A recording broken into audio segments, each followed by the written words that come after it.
So this word, mortal, is an adjective. So what that means is you would describe something as mortal. Okay? So if something is mortal, what that means is it has the ability, having the ability to die or cause death. And so, notice how we're not using the noun form. So the noun form would be like, he is a mortal.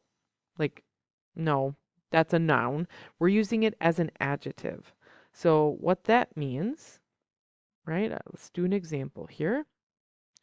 Ms. Haynes' mortal wound ultimately led to her death. So, what that means is that the wound is being described as mortal. If it is a mortal wound, that means that it is a wound that can cause death. And wouldn't you know it, it did cause her death, right? It's not just about wounds, though, right? So you could say, um, Jackson's mortal enemy followed him everywhere, causing causing him to be vigilant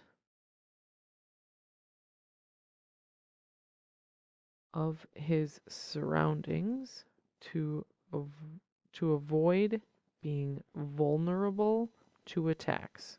Look what I did there. I used so many different words.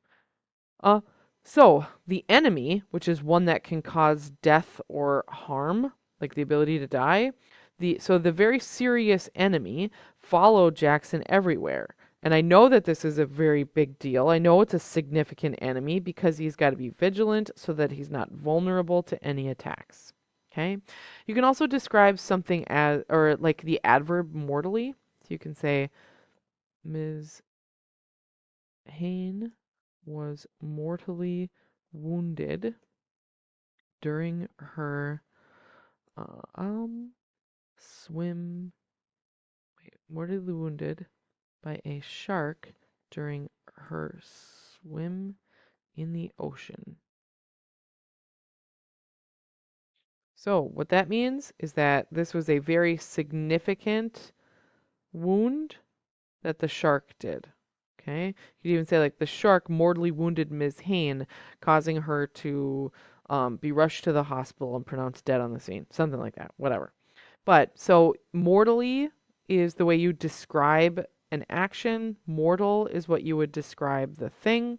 And these are very significant enemies, wounds, any bad things you would describe as mortal.